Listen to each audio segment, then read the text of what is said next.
नमस्कार. आत्ताच नाट्यकोशाचं प्रकाशन झालं आहे. तोच धागा पकडून आपण पुढे नाटकातले बदलते प्रवाह परिसंवाद घेतो आहोत.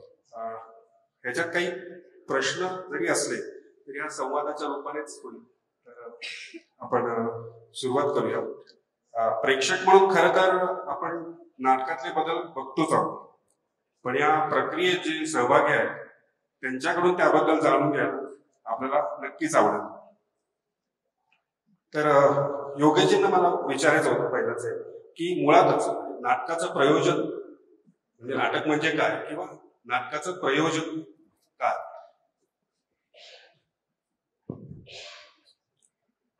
मला स्वतःला असं वाटतं नाटकाचंच असं नाही, कुठल्याही प्रत्यक्षदर्शी कलांचं मूळ उद्देशच हा असतो की मला काहीतरी कुणाला तरी सांगायचं आहे. मग ती गोष्ट असेल, कविता वाचन असेल, नाटक असेल, चित्रपट असेल, काहीही. तर मुळात नाटकाचा उद्देश हाच आहे की लेखकाला काहीतरी मांडायचं असतं, ते तो कागदावर मांडतो. दिग्दर्शक ते वाचन झाल्यानंतर त्याला काही दृश्य स्वरूपात दिसतं आणि कलाकारांच्या समूहाच्या माध्यमातून लोकांशी संवाद साधण्याचा प्रयत्न करतो. तो लेखकाचा आणि दिग्दर्शकाचा कलाकारांच्या माध्यमातून प्रेक्षकांशी तो संवाद असतो असं मला वाटतं. सो संवाद हे मूळ उद्देश आहे सगळ्याचा. मग त्याला काही वेळेला कथानकाचं स्वरूप असतं, काही वेळेला आता आपण प्रायोगिक यांनी केलं तर नुसत्या विचारदर्शी काही वेगळ्या माध्यमातून सुद्धा लोकांपर्यंत आपल्याला पोहोचता येतं. सो नाटकाचा मूळ उद्देश हा आहे की मला लोकांपर्यंत पोहोचायचं आहे, लोकांना काही सांगायचं. मला अभिनवजींना विचारायला आवडेल की आपण असं म्हणून नाटकाची सुरुवात ही नाट्य संहितेपासून होते, जे आधी नाट्य संहिता येते आणि मग त्याच्यावर इतर संस्कार होतात आणि एक प्रयोग उभा राहतो. तर नाट्य संहितेचे की या विषयाचं नाटक व्हावं किंवा जसं आता आपण एकंदरीत नाटकाचं प्रयोजन याच्याबद्दल बोललो, तसं या विषयाचं नाट्य संहिता होऊ शकते. हे निकष काय असावेत याच्याबद्दल? सगळ्यात पहिली त्याच्यामध्ये एक महत्वाची गोष्ट अशी असते की त्या दृश्यात्मकता आहे, हे फार महत्वाचं आहे. म्हणजे माझा स्वतःचा असा अनुभव आहे की मी जो कथा संग्रह लिहिला त्याच्यातल्या कथांवरती मला असं म्हटलं गेलं की याच्यावरती एकांकिका करून दे, तर मला त्याच्यावरती एकांकिका करता आल्या नाही, कारण मला त्या एकांकिका दृश्य स्वरूपामध्ये दिसल्या. कारण आम्ही नेहमी असं म्हणतो की नाट्य संहिता लिहिताना स्टेजवर येण्याच्या आधी अनेकदा ते नाटक तुम्हाला समोर घडताना दिसलं पाहिजे. नाटकामधला हा अत्यंत दृश्यात्मकता कादंबरीत नसते का? त्या कादंबरीमध्ये शब्दांच्या माध्यमातून दृश्य उभं केलं जाऊ शकतं. शब्द हे दृश्य उभं करण्याचं महत्वाचं साधन कादंबरी, कविता किंवा इतर गोष्टींमध्ये असतं. परंतु नाटकाच्या बाबतीमध्ये मात्र मला असं वाटतं की पहिल्यांदा नाटक वाचल्यानंतर हे प्रयोगक्षम आहे का ते फक्त वाचनातून एक आनंद देणार आहे? आपण जे वाचतो, आपण जी कथा किंवा जे काही त्याचं हे असेल त्याच्या पलीकडे जाऊन ते काही सांगू शकते का? बिटवीन द लाईन्स त्याच्यामध्ये काही आहेत का? अशा गोष्टी जेव्हा दिसायला लागतात तेव्हा आपोआप आपल्याला त्याच्यामध्ये एक नाटक दिसायला लागतं. एक मध्ये बोलते थोडस, दाखवण्याचा करार आहे नाटक हा. सगळ्याच साहित्य प्रकारांच्या बाबत एक करार संकल्पना मांडली गेली. जसं की कथा आणि कादंबरी हा सांगण्याचा करार आहे. कोणी केलाय? तर लेखकांनी त्याच्या वाचकांशी केलाय. कविता हा भाववण्याचा करार आहे आणि नाटक हा दाखवण्याचा करार आहे. नाटककाराला काहीतरी दाखवायचं असतं. मला तर पुढे थोडंसं विचारायचं की मी आत्ताच म्हणालो की संहितेपासून नाटकाची सुरुवात होते आणि मग इतर तंत्र म्हणजे दिग्दर्शन असेल, संगीत असेल, नेपथ्य असेल, हे महत्वाचे तंत्र त्यामध्ये असतात. तर एखादी संहिता घडवताना या इतर संस्कारांचा प्रभाव किंवा या संस्कारांचं महत्व याबद्दल थोडंसं बोलावं. आणि आपल्या या चर्चेचा विषय आहे हा प्रवाहाबद्दलचा आहे. तर आधी कसं होतं, म्हणजे आधीचं दिग्दर्शन कसं होतं आणि ते आता कसं आलेलं आहे, यापर्यंत योगेश तुम्ही बोलू शकाल? मला असं वाटतं की या पूरक गोष्टी आहेत, नेपथ्य, संगीत, प्रकाश योजना वगैरे ज्या ज्या काय असतात त्या नाटकाच्या सादरीकरणाच्या वेळेला त्याची गरज म्हणून जशा आपल्याला लागतील आणि ते जास्त त्याचं प्रयोग मूल्य कसं वाढेल, ते लोकांपर्यंत जास्त उठावदार पद्धतीने कसं येईल, यासाठीच्या त्या गरजेच्या वस्तू आहेत. आणि ते तांत्रिक जसजशी डेव्हलपमेंट होत गेली तसतसं ते आणखीन चांगलं होत गेलं. म्हणजे आधी फुटलाईटच्या प्रकाशात किंवा अगदी मशालींच्या उजेडामध्ये प्रयोग होत होते, पेट्रोमॅक्सच्या दिव्यांच्या मदतीने प्रयोग होत होते, दिसत होते. त्याच्यानंतर ते फुटलाईट वरती आलं, मग त्याच्यानंतर ते हॅलोजन वरती आलं, आणि आता स्पॉट, आणि आता तर कॉम्प्युटराइज्ड लाईट सिस्टीम आणि साऊंड सिस्टीम असते की कित्येक अत्याधुनिक थिएटर्स मध्ये आता कशा पद्धतीने कुठल्या प्रवेशाला कितव्या वेळेला कशा पद्धतीने लाईट हे सुद्धा सेट करता येऊ शकतं. तो ती खूप तांत्रिक बाब आहे असं मला वाटतं. दिग्दर्शकाचे बदलते प्रवाह हे मला असं वाटतं कालानुरूप त्या वेळेला, म्हणजे आता आपण असं म्हणू की 70च्या दशकाच्या आधीपर्यंत तालीम मास्तर होते, दिग्दर्शक कमी होते, ते रट्टावून करून घेणं या पलीकडे. पण जसजसं गद्य रंगभूमी ही डेव्हलप होत गेली, 70च्या दशकात तर त्याचा सुवर्ण काळ होता असं आपण म्हणतो, त्या 20 वर्षामध्ये 70 ते 90च्या दशकामध्ये. तर त्यावेळेला मग दिग्दर्शक म्हणून की त्याला आपण काय म्हणतो, जसं चित्रपटामध्ये व्ही शांताराम टच असं म्हटलं जायचं की ते दिग्दर्शक दिसावा, तर तशा पद्धतीने दिग्दर्शक त्या संहितेचा सखोल अभ्यास करून त्यांना काय मांडायचं आहे, किंवा वंदनाताई म्हटलं त्याप्रमाणे की त्यांना काय दाखवायचं आहे, त्या पद्धतीने विचार करून मग त्याचा सर्वांगीण विचार, त्याच्या नेपथ्याचा विचार, त्या नेपथ्याच्या रंगसंगतीचा विचार, त्या रंगमंचावर असलेल्या वस्तूंचा विचार, या सगळ्याचा विचार करून मग ते लोकांपर्यंत यायला लागलं. सो दिग्दर्शनामध्ये असे टप्पे आहेत. जोपर्यंत संगीत नाटकाची खूप परंपरा होती किंवा संगीत नाटक हे अतिशय अत्युच्च पातळीवरती होतं, त्यावेळेला जे काही मी वाचलेलं आहे, माझं वैयक्तिक मत आहे, त्यावेळेला खूप काही दिग्दर्शकीय दृष्टिकोनातनं रंगमंचीय सादरीकरण होत होती वगैरे, असं मला तरी काही वाचनातलं कुठं दिसलं नाही किंवा आढळून आलं नाही. त्यावेळेला ठोक प्रोज जे काही असतील ते लोकांपर्यंत संवाद पोहोचवणे आणि संगीत पोहोचवणे अशापर्यंतच ते मर्यादित होतं. पण नाटक संपूर्ण पोहोचवणं हे 70च्या दशकानंतर बदलत गेलं. आणि आता तर दिग्दर्शक हा सादरीकरणाच्या जागांपासून विचार करायला लागला की मला सादर कुठं करायचंय. मग परिसर नाट्य आलं, प्रसंग नाट्य आलं, अनेक गोष्टी आहेत. पथनाट्य सुद्धा वेगळ्या पद्धतीने सादर करतं. सादरीकरणाच्या जागांपासून सगळ्याचा विचार आता दिग्दर्शक करायला लागला. सो आता दिग्दर्शक कुठेतरी खरंच जे आपण म्हणतो कॅप्टन ऑफ द शिप, हे तशा ह्यानी आता खूप विचार करून आता नवीन प्रवाहांमध्ये नाटकांचे सादरीकरण व्हायला. कारण आता म्हणजे तोच खरं तर पुढचा मुद्दा होता की नक्की बदल कसे होते, दिग्दर्शक पूर्वीचा आणि आत्ताचा दिग्दर्शकांचा. तुम्ही फार चांगलं सांगितलं की म्हणजे तो तालमीत सुद्धा, तो तालमीपासूनच तो बदल दिसतोय आता की पूर्वीची नाटकं आणि आत्ताची नाटकं. मी जरा वंदनाताईंकडे बोलतो. 200 वर्षातल्या नाट्यकर्मींच्या चरित्रांचं संकलन आणि लेखन करताना वेगळी कुठली आव्हानं जाणवली? एकदमच आपण कोशाकडे उडी मारतोय, पण तरी मला सांगायला आवडेल की मगापासून उल्लेख झालाच की खोले सरांच्या बरोबर हे काम सुरू केलं होतं. या कामाला सुरुवात करून 12 वर्ष झाली आणि एक तपक जवळजवळ आम्ही या कोशाच्या कामामध्ये होतो. आव्हानांमध्ये सगळ्यात महत्वाचा भाग काय माहितीये का, की आपल्याकडे डॉक्युमेंटेशनचं अजिबात महत्व नाहीये, कुणालाच नाही, सादरकर्त्यांना नाही, लेखकांना नाही. अनेक लेखकांकडे त्यांच्या पहिल्या पुस्तकांच्या पहिल्या प्रती नाही. तर इथपासून ती अनास्था असल्याने या सगळ्या चरित्र नोंदी होत्या. त्यामुळे जन्म, दिनांक, कुठे झाला, आई वडील कोण, शिक्षण कुठपर्यंत आणि कुठे झालं, नाट्यगुरु कोण, नाट्य क्षेत्रामध्ये प्रवेश कसा झाला, या सगळ्या तपशिलांची शक्य तितकी माहिती देण्याचा आमचा प्रयत्न होता. कारण चरित्र नायकाची ही सगळी माहिती आणि नोंद प्रथमच या पद्धतीने या कोशामध्ये होत होती. पण हे सगळं मिळवताना खरोखरच जिकीर खूप झाली. कारण म्हटलं तसं डॉक्युमेंटेशन कोणाकडेच नाही. हयात जे लोक होते ते पुष्कळसे त्यांच्या कामात, विशेषतः मालिकांमध्ये वगैरे इतके व्यग्र होते की त्यांना वेळ नव्हता. आणि महत्वाचं म्हणजे हेच की माहिती देण्यामध्ये सुद्धा फार जिव्हाळा, आस्था होती असं नाही. अपवादाने काही लोक अतिशय चांगले आणि तत्परतेने पाठवणारेही भेटले, परंतु हा एक भाग. आणि जे हयात नाही त्यांच्या कुटुंबियांना त्याचं तितकं महत्व असतं असं नाही. त्यामुळे बघतो, म्हणजे अगदी उदाहरणार्थ तुम्हाला सांगते, शशिकांत निकते हे कलाकार, ते फार जुने नव्हे पण ते बडोद्याचे, आणि त्याच्यामुळे त्यांच्याविषयीची माहिती मिळवायला अक्षरशः जंग पछडायला लागलं. तरीही ती माहिती पूर्ण आहे असं मला वाटत नाही. म्हणजे जुन्या काळातल्या एखाद्या 1850 ते 1900 म्हणजे 19व्या शतकाचा उत्तरार्ध या काळात ज्याचा जन्म झालाय त्याच्याविषयीची ही माहिती मिळत नाही हे समजू शकतं.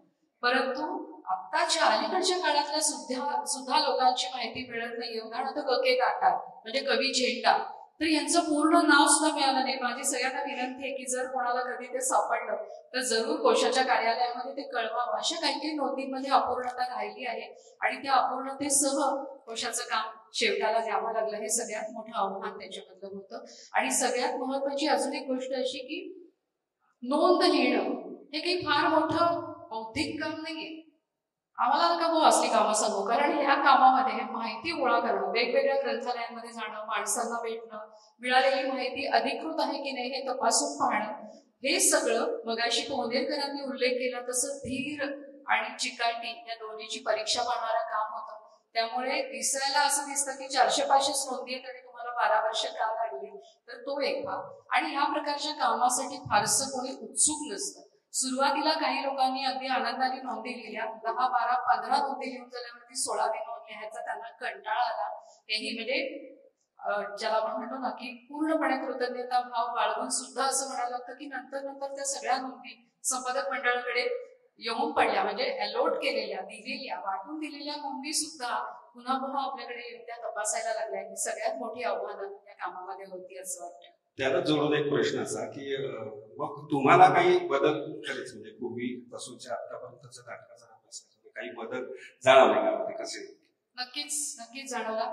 सगळ्यात महत्वाचा बदल तो आहे जो कालावधीमध्ये झाला. 5-7 अंकी नाटकं जी रात्री सुरू व्हायची, पहाटे संपायची, तिथपासून आपण सगळ्यांनीच हा प्रवास पाहिलाय डोळ्यांनी की ती 3 अंकावर आली, 3 अंकाची 2 अंकी आणि आता तर दीर्घांक 70 किंवा 80 मिनिटाचं नाटक बघायला जेमतेम लोक वेळ काढतात. ही एक गोष्ट. दुसरी गोष्ट, वेगवेगळ्या जागा, जसं सोमण सरांनी उल्लेख केला की दिग्दर्शक असाही विचार करतात की कुठे हे नाटक हवं, तर समीप रंगमंचावर हवं का, की बालगंधर्व यशवंतराव चव्हाण सारख्या मोठ्या रंगमंचावर हवं, व्यावसायिक पद्धतीने हवं की काय, ह्या सगळ्याचे म्हणजे काय म्हणू आपण, काळानुसार हे सगळे प्रवाह आता आपल्याला दिसतात. आणि तद्दन धंदेवाई आपल्या सगळ्यांच्या डोळ्यासमोर आली असती. व्यावसायिकरित्या चांगली चालणारी, चालवली जाणारी नाटकं आणि प्रायोगिक 2-4 प्रयोग करून बघायचे, वेगळं आजमावायचे आपल्या क्षमता, अशा प्रकारचे प्रभाव आता नक्की दिसतात जे सादरीकरणाशी संबंधित आहे. आशयाच्या अंगाने तर अभिराम सांगूच शकेल की किती मोठा फरक पडला. पौराणिक ऐतिहासिक कथानक, देशाच्या स्वातंत्र्याशी जोडलेला त्याचा अन्वयार्थ आणि तिथून पुढे सामाजिक, कौटुंबिक अशा प्रकारची नाटकं आणि आता मनोविश्लेषणात्मक म्हणजे पुनश्शांती सारखी नाटकं, हे अगदी ठळकपणे जाणवणारे या नाट्यामध्ये प्रवाह आहेत असं मला वाटतं. आता वंदनाजींनी दीर्घांकाचा उल्लेख केला, त्यापुढे जाऊन मी अजून कमी वेळेचं नाटक म्हणजे एकांकिका म्हणेल. आपण एकांकिका म्हटलं तर आपल्या डोळ्यासमोर उभ्या राहतात एकांकिका स्पर्धा. खरं तर एकांकिका स्पर्धा आणि महाराष्ट्र राज्याची जी राज्य नाट्य स्पर्धा होते ही खरं तर चळवळ आहे नाट्य प्रवाहासाठी असं मला वाटतं. पण त्या पलीकडे जाऊन मला एक असं वाटतं की आजकाल या स्पर्धांमध्ये बक्षिसं जिंकण्यासाठी म्हणून गिमिक्स, ज्याला आजच्या भाषेत आपण म्हणू, अशी खूप वापरली गेली आहे आणि वापरली जातात. आणि त्याचा नक्कीच एकूण नाट्य प्रवाहावर किंवा नाट्य संहितेवर, लेखनावर परिणाम होतोय का, तर दोघांनाही मला यावर म्हणजे दोघांनी बोलावं असं मला वाटतं. दिग्दर्शन या अंगाने आणि लेखन या अंगाने. मला असं वाटतं की संहितेवर, म्हणजे मी माझा अनुभव सांगतो आहे एक लेखक, की कुठल्याही गिमिक्सचा संहिता लेखनावर काही परिणाम होत नाही. कितीही काही झालं, गेल्या वर्षी ही एकांकिका अशा पद्धतीने सादर झाली म्हणून ती जिंकली आहे, तर आता आपण तशीही ती लिहावी असं कधीच होत नाही. ते त्या वेळेला त्या लेखकाला काय पद्धतीने, म्हणजे जसं आपण म्हणतो की लेखक हा कागदावरती पहिले शब्द आणि संवाद लिहित असताना नाटक बघणारा पहिला प्रेक्षक असतो, स्वतःच नाटक किंवा स्वतःचीच एकांकिका बघणारा. आणि दिग्दर्शक हा रंगमंचावर प्रयोग कसा सादर होत असेल हे बघणारा पहिला प्रेक्षक असतो.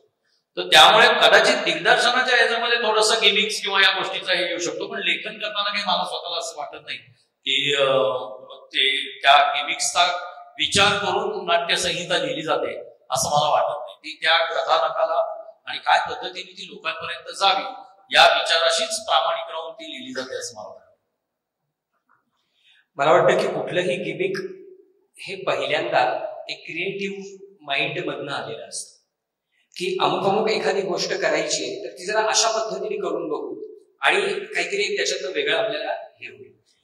काय होतं की तीच गोष्ट परत परत तोच डिव्हाइस जेव्हा परत परत वापरायला लागतो तेव्हा तो क्लिशे होतो आणि क्लिशे सुद्धा वारंवार हे करायला लागतो की बाबा हा क्लिशे यशस्वी झाला आणि स्पर्धेत यशस्वी झाला असं म्हटल्यावर त्याचं गिमिक होऊन तो वापरायला लागतो.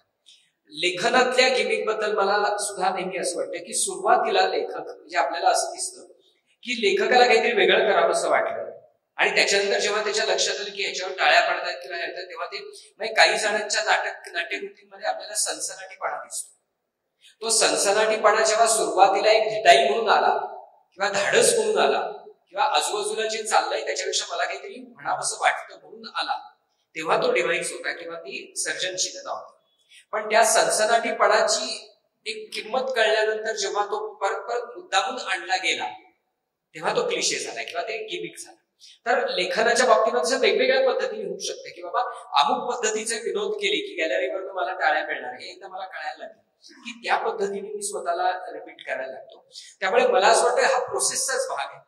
काय होतं की पहिल्यांदा होतं तेव्हा त्याला टाळ्या पडतात नंतर ते गिमिक आहे असं लक्षात येतं आणि ते गुळगुळीत होतं ते बाजूला जातं आणि स्पर्धेमध्ये हा भाग होत राहणार कारण स्पर्धेमध्ये आपल्याला जे काही अवेलेबल आहे त्याच्यातनं आपल्याला कारण प्रत्येक कॉलेजेसची बजेट्स काही चांगली नसतात. फारच कमी कॉलेजेसकडे किंवा स्पर्धांमध्ये जे लोक संस्था असतात त्यांच्याकडे रिसोर्सेस नसतात आणि रिसोर्सेस नसणं हेच सर्जनशीलतेला कुठेतरी जन्म देणारं असतं. आणि मग हे एवढंच आहे ना आता या एका प्लॅटफॉर्म किंवा माझ्याकडे 4च लोक आहेत ना या 4 लोकांमधूनच मी 100 माणसांची गर्दी करून दाखवतो अशा पद्धतीचे आव्हानं घेतली जातात. त्यामुळे गिमिक कधी कधी मारक असतात पण ती सुरुवातीला महत्वाची ठरतात असं मला वाटतं. असं म्हणायचं होतं की मग ह्या एकांकिका स्पर्धा ज्या होतात त्याचा किती उपयोग होतो आणि त्याचा ट्रेंड बदलण्यासाठी कसं किंवा काही उदाहरणं देऊ शकत का तुम्ही समजा की बाबा हे बघा म्हणजे ह्या एकांकिका कशा उपयोगी पडतात त्यातलं नवीन पद्धतीचं लेखन येतं नवीन पद्धतीचं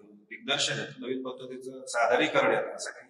आणि मला स्वतःला असं वाटतं की आपण जर आता गेल्या 10 वर्षातला संबंध या क्षेत्रातला म्हणजे मालिका असतील ओटीटी प्लॅटफॉर्म असेल नाटक असेल याच्यातला जर नव्यांची भरती असं आपण म्हणलं कलाकार असो लेखक असो दिग्दर्शक असो तर ती सगळी अशा पद्धतीच्या वेगवेगळ्या एकांकिका स्पर्धांच्या प्लॅटफॉर्मवरती वाजून गाजून नाचूनच तिथपर्यंत आलेले आहेत. त्यामुळं बदलते ट्रेंड हे तिथंच सुरू होतात आणि ते खूप असं आज आपण काहीतरी बदल करणार आहोत 2024 साली असं होतच नाही. ते अतिशय पद्धतशीरपणे त्यांच्या ह्याच्यामध्ये होत जातं. म्हणजे नेहमी एक आम्ही बघतो ना की एखादा आता समजा बीएमसीसी असेल किंवा फर्ग्युसन असेल तर एक 3 वर्षाची बॅच चांगली असते ती मग त्यानंतर 5-6 वर्ष दुष्काळ असतो तिथे पण ती जडणघडण त्यांची चालू असते आणि मग ते जेव्हा प्लॅटफॉर्मवर येतात आणि त्यावेळेला सादरीकरण होतं त्यावेळेला मग आपल्याला ते बदल वाटतात वेळ असते त्यांच्या जडणघडणीचाच तो भाग असतो असं मला वाटतं. आणि दरवेळेलाच अनेक वळणं घेत या स्पर्धांमधून म्हणजे मी नेहमी असं म्हणतो ना की असे जे कोणी येऊन भरतच्या प्रिमायसेस मध्ये म्हणतात आमच्या वेळेच्या ज्या स्पर्धा हा मूर्खपणा आहे असं काही नसतं. त्या वेळेला अतिशय चांगली गंभीरपणेच करून उतरत असतात. त्यांना काय हवं त्या पद्धतीने ती काय म्हणतो चोखून बघत असतात ती कलाकृती त्याच्यातून ते शिकत असतात. एखाद्या वर्षी ते धडपडतात पडतात अयशस्वी होतात पण त्यातूनच त्यांच्या यशस्वीतेची बीज ऑलरेडी काय म्हणतो आपण पेरली गेलेली असतात. कदाचित त्या वर्षीचा त्यांचा ट्रेंड हा अयशस्वी किंवा अपयश पचवणं हे त्यांना प्रशिक्षण असेल. अशा पद्धतीने जायला पाहिजे असं मला वाटतं. एक याला म्हणजे स्पर्धेचं महत्व जर अगदी पाहायला गेलं तर 100वा नाट्य संमेलन आता झालं आणि त्यांचे जे अध्यक्ष आहेत ते स्पर्धेचंच प्रॉडक्ट आहे डॉक्टर चपार. आणि कसं असतं की स्पर्धा ज्या असतात त्या स्पर्धेमधला जो कलावंत असतो किंवा लेखक वगैरे जो कोणी पार्टिसिपंट असतो तोच त्या काळच्या व्यावसायिक प्रायोगिक वगैरे जर आपण असे भाग पाडलेच तर या सगळ्या रंगभूमीचा प्रेक्षक असतो. त्यामुळे प्रेक्षक घडवण्याचं काम सुद्धा या स्पर्धांमधून फार मोठ्या प्रमाणामध्ये होतं असं मला वाटतं. प्रायोगिक रंगभूमी खूप चांगल्या पद्धतीने काम करते पण बरेचदा आपण म्हणजे स्पेसिफिकली प्रायोगिक रंगभूमी म्हणून नाही पण ज्या नाटकांवर प्रयोग होतात आणि प्रयोग केले आता तुम्ही विचारांचं नाटक असं बोलले तर पुष्कळ लोक म्हणतात की जे आधीपासून नाटक चालत आलेलं आहे अगदीच मागे गेलो तर भरत पासून जे नाटक चालत आलेलं आहे त्याच्यात संहिता ही महत्वाची असते आणि बाकीच्या गोष्टी या पूरक असतात. पुष्कळदा आता होणाऱ्या नाटकामध्ये असं होत आहे की संहिता ही पूरक होते आणि बाकीच्या गोष्टी महत्वाच्या होतात. तसं जाणवतं का खरंच? आणि समीक्षेमधून एखाद दोनदा असं वाचनात येतं, तर त्याचा प्रभावावर, नाटकाच्या प्रभावावर काय इफेक्ट होईल?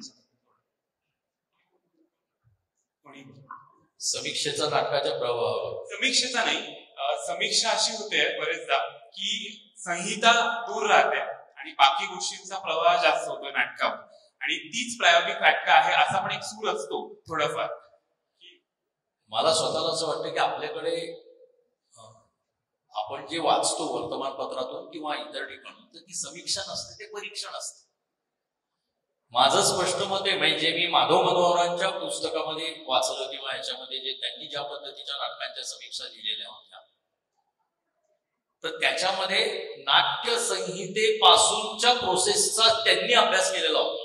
म्हणजे समीक्षा ही एक वेगळी कलाकृती असल्यासारखं आहे, एक वेगळा अभ्यास आहे. 4 कॉलम आदल्या दिवशी बघितलेल्या नाटकावरती रात्री करायचं आणि त्याच्यातल्या 2 कॉलम मध्ये कथानकच लिहायचं. त्याच्यानंतर मग ते खूप व्यक्तिसापेक्ष असतं.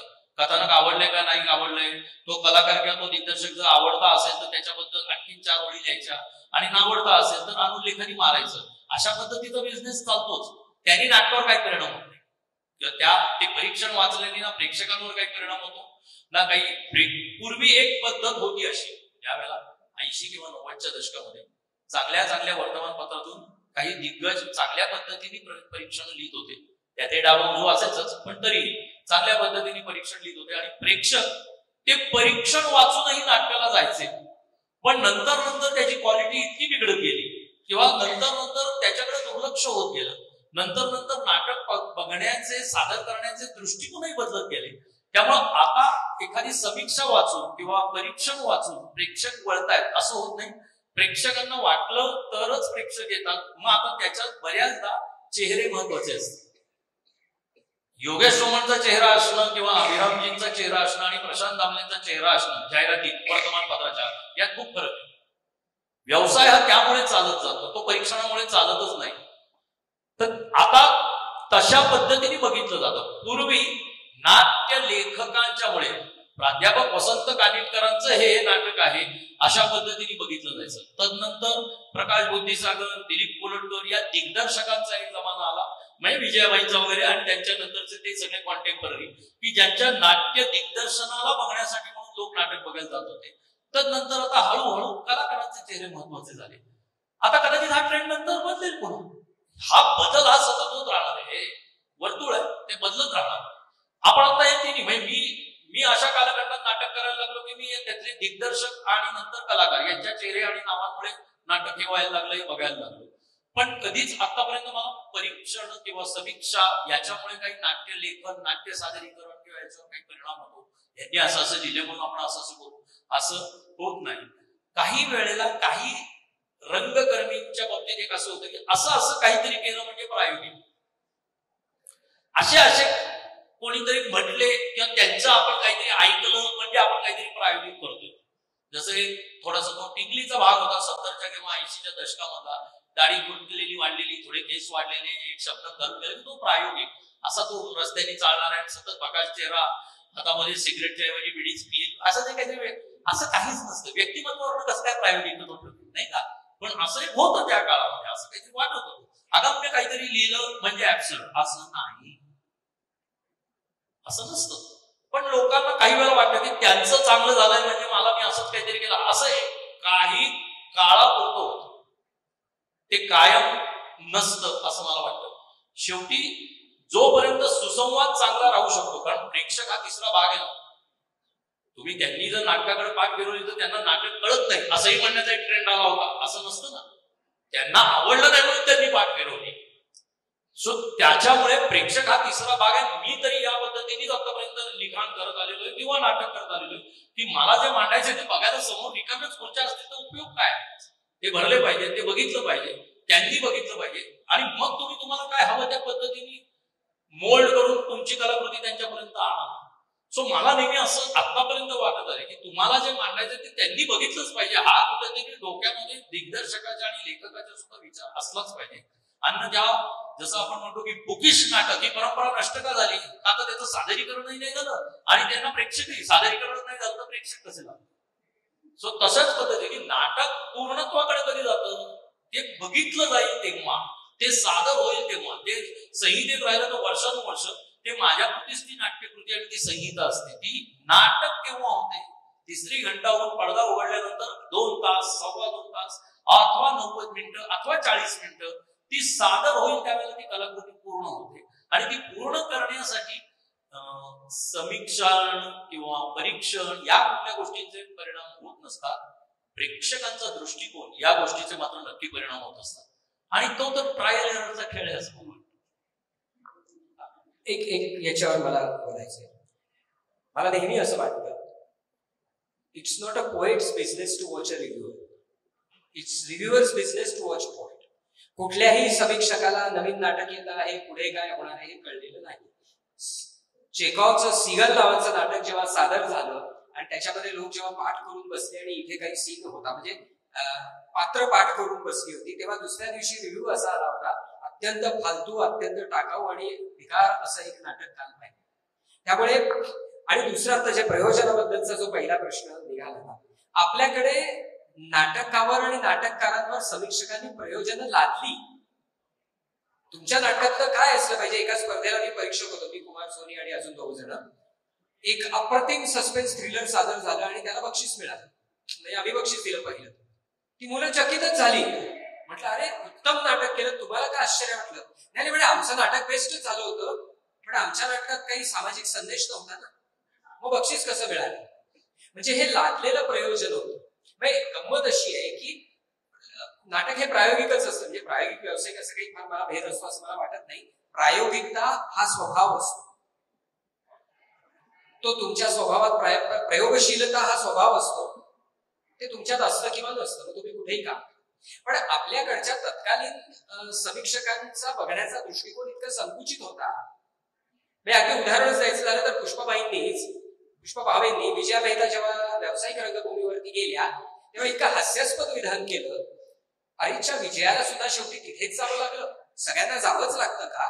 अरे पण विजयाने तिथे जाऊन काय केलं त्याच्यावर तुम्ही काय म्हणणार आहात? तिथे जाऊन बॅरिस्टर केलं. बॅरिस्टर हे आधुनिक मराठी रंगभूमीवरचं सर्वश्रेष्ठ नाटक आहे असं मला वाटतं. महासागर केलं, हमीदाबाईची कोठी केलं. आणि त्यावेळेला प्रायोगिकवरती काय चाललं होतं तर घाशीरामच्या प्रभावात हाताचा दरवाजा होता सगळ्या नाटकांमध्ये. त्यामुळे प्रायोगिक नाटकांचा सुद्धा साचा होत असतो आणि आपल्यावरती प्रयोजनं लादली समीक्षकांनी. आणि त्यामुळे जितक्या लवकर रंगभूमी आणि हे लोक समीक्षकांच्या प्रभावातून बाहेर येतात इतकं महत्वाचं असतं. एक काळ होता की नाटकवाल्यांना समीक्षकांवर अवलंबून राहायला लागायचं, कारण लोकांना नाटक कसं आहे हे माऊथ पब्लिसिटी आणि समीक्षा. पण कालांतराने लक्षात यायला लागलं की आपण पाहिलेलं नाटक आणि समीक्षकांनी जे म्हटलंय त्याच्यामध्ये इतकी तफावत आहे की त्याचं काय करणार. त्यामुळे मला असं वाटतं की या 2 अत्यंत वेगळ्या गोष्टी आहेत. समीक्षकांना काय म्हणायचं त्यांनी म्हणत राहावं. समीक्षा ही एक, मला असं वाटतं की तोही एक कला प्रकार आहे, परंतु नाटककारांनी आपला अंतस्वर आणि आपला पिंड याला डोळ्यासमोर ठेवूनच काम करत राहावं आणि त्यातलंच रंगभूमी आतापर्यंत पुढे गेली. ती जी गॅप आहे, पण मला वाटतं त्यातला दुवा प्रेक्षक, जसं तुम्ही मगाशी बोलता, प्रेक्षकांसाठीच ते करत असत, म्हणजे रसिकांसाठीच त्याचा आहे. पण मग आता त्याच ह्याच्याने होतं की प्रेक्षकांमध्ये काही बदल, प्रतिसादामध्ये त्यांचे काही बदल झालेत का आणि त्याचा किती उपयोग होतो आपल्याला किंवा कोणी येऊन बोलताना. आणि विशेषतः युवा पिढी म्हणजे आता जे आहे, वेगवेगळ्या वेळी इथे युवक होते आता, पण त्यांच्यात प्रतिसादात काही फरक पडला का आणि त्यामुळे नाटकात काही बदल जाणवतात का? नाटक ही जिवंत कला आहे आणि ती बघायला प्रत्यक्ष त्या ठिकाणी जावं लागतं वगैरे ना, हे सगळे संकेतच आता मोडायला लागले. म्हणजे माझ्या अकॅडमीमध्ये जे विद्यार्थी आहेत ते गेल्या 5 वर्ष, माझं हे 5वं वर्ष तिथे नियुक्त झाल्यापासून, त्या 5 वर्षातल्या ऑडिशन्स ज्या वेळेला आम्ही घेतो सिलेक्शनसाठीच्या, त्याच्यामध्ये 95% लोकांनी, मुलांनी नाटकं ही युट्यूबवरची पाहिलेली आहे. प्रत्यक्ष नाटक बघितलेलंच नाहीये. नाटक बघितलेलं त्यांनी स्पर्धांमधनं सादर केलेल्या ज्या एकांकिका असतात आणि मग काय स्पर्धक संघाच्या ज्या एकांकिका असतील त्या बघितलेल्या असतात, परंतु नाटक बघितलेलं नसतं. म्हणजे शांतता कोर्ट चालू आहे हे बघितलंय का तर हो बघितलेलं असतं, पण ते रेणुका शहाणेचं जे आहे ते बघितलेलं असतं. तर आता तो OTT प्लॅटफॉर्म आहे, आता ते कसं झालं, ती खूप वैयक्तिक करमणूक झाली. पूर्वीचा तो आता हे संपला, बाल गंधर्वला सपत्नीक आणि मुलं काय म्हणजे सहकुटुंब संध्याकाळी 9:30 वाजता गेलेले आहेत, जाता जाता एक मोगऱ्याचा गजरा घेतलेला आहे, आत गेलेले आहे, तिथं शुभारंभ असेल तर ताशा आणि हे वाजत असतो, आत गेलेले मंद धुपाचा हे झाले. आता प्रत्येकाचं थिएटर प्रत्येकाच्या हातात आलंय. मला असं वाटतं की आता रंगकर्मी त्या काय म्हणतो आपण ना, रेल्वेचा रूळ बदलण्याच्या ह्याच्यात येत. आता तो जो खडखडाट चालू आहे तो आता चालू आहे की मी नक्की सादर कुठे करायचं, कशा पद्धतीने करायचं आणि काय सादर करायचं ते बघायला कशी माणसं येणार आहेत, अशा अत्यंत गंभीर वळणावर. सकारात्मकच आहे, मी अजिबात रडगाणी गात नाहीये, पण एका गंभीर वळणावर आता नाट्यकला आलेली आहे. प्रयोगांचं सादरीकरण नाट्यकलेचा अर्थ, कारण त्यातली एक बघा ना की संगीतालेखन हे जर तुम्ही आज पुरुषोत्तम करंडक बघितला तर 50 पैकी 45 मुलांनी नव्याने नाटक लिहिलेलं असतं. चांगलं वाईट हा अगदी पुढचा मुद्दा आहे, पण म्हणजे त्यांची प्रोसेस चालू आहे. आता प्रश्न सादरीकरण आणि तो बघायला स्पर्धांच्या व्यतिरिक्त बघायला येणारा प्रेक्षक याच्यामध्ये गोंधळ चालू झालेला आहे. आता जसं की चेहऱ्याला इतकं महत्व आलेलं आहे की ठराविकच नाटकांना प्रेक्षक येतो, पण तो तरुण तसा खूप कमी येतो तो सगळा नॉस्टॅल्जिक मध्यमवयीन प्रेक्षक वर्ग येतो, ज्याच्याकडे थोडा वेळ पण आहे, ज्याच्याकडे अशा पद्धतीने करमणुकीसाठी खर्च करण्यासाठी पैसे पण आहे आणि त्याला त्या नॉस्टॅल्जियामध्ये जायचं असतं. म्हणजे त्यांनी अशोक सराफांना नव्या जुन्या त्यांच्या याच्या अंधाळा पहिला पिक्चर सोंगाने गेलं तसं तिथपासनं अशोक सराफांना पाहिलेला माणूस व्हॅक्युम क्लीनर बघायला आणि गर्दी करतो. मग बरोबर निर्मिती सावंत आणि हे असतात. प्रशांत दामलेंचं काय, प्रशांत दामले म्हणजे मी हे करून खूप प्रामाणिक मत आहे माझं, उत्तम व्यावसायिक नट आहे, उत्तम निर्माते आहे. प्रेक्षकांचं जसं पु ल देशपांडे हे लाडकं व्यक्तिमत्व होतं की नाही, तसं प्रशांत दामले हा प्रेक्षकांचा लाडका नाट्य कलावंत आहे असं मला वाटतं. म्हणजे तरी असं केलं तरी लोक हसतात किंवा लाफ्टर देतात किंवा की काय कविता काहीतरी बोललेली आणि प्रेक्षकांकडे असे डोळे जरी असे जरी मिचकावले तरी ते प्रेक्षक त्यांना हे करून घेतात. तसं तरुणांचं आता होणारच नाही. तरुण त्यामुळे खूप आहे की ते कुठंतरी त्यांची चालणारी धोधो नाटकं बघतात आणि स्वतःच्या प्रयोगांशी त्याची कंपॅरिझन करतात. अगदी आर्थिक व्यावहारिक याचा जर विचार केला त्याच्या बरोबरीने ते देऊ शकत असलेला वेळ हा सुद्धा आजकाल हे आहे. आता साधा आहे ना, म्हणजे मला अजूनही त्रास होतो की मी किंवा अभिराम हे या पिढीतले आहोत की आम्हाला स्क्रिप्ट समोर वाचता नाही होत. आता माझ्या समोरचे सगळे बसतात ते PDF फाईल वाचतात आणि मला फार त्रास होताना दिसतंय का नाही, मलाच त्रास होतो की हे होतं की नाही. समोर जेव्हा रिहर्सल चालू असते त्यावेळेला हेही बदल आपण लक्षात घेतले पाहिजे त्यांच्यात. किंवा आता ऑनलाईन रिहर्सल्स करतात जे येत नाहीत, आम्ही आहे ना ऑनलाईन, म्हणजे मग मी ते कानात घालायचं दिग्दर्शक म्हणून, तो काय बोलतोय त्याच्यात एक थोडा टाइमलॅप जातो. आपण म्हणतो अरे पटकन आलं पाहिजे हे वाक्य, त्यांनी ते पटकनच उच्चारलेलं असतं. हे आपल्याला कळायला रिहर्सल मधला पहिला अर्धा तास जातो की अच्छा तो पटकनच म्हणतोय, आपल्याला उशिरा ऐकतो. ह्या सगळ्या गोष्टी लक्षात घेतल्या पाहिजे. किंवा आजकाल मुलं अगदी कॅज्युअली हे करतात नाही, आम्ही गाडी चालवता रिहर्सल केली जाते, हे आम्हाला कळलं पाहिजे. हे आपण कॉपअप केलं पाहिजे आणि ते हळूहळूच होईल. हा नवा आहे. आता फक्त ती कला प्रत्यक्षदर्शी होण्यासाठी मला कुठेतरी पुन्हा प्रेक्षकांना आवाहन करायचं.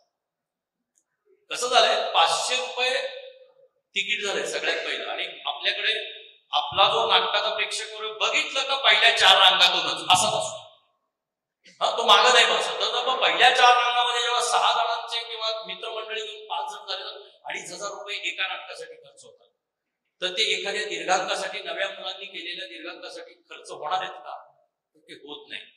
माझं असं म्हणणं पण तरी, आणि त्यामुळे झालंय काय, छोट्या शहरांमध्ये पूर्वी सबंध नाटक व्यवसाय हा ऑन व्हील्स होता.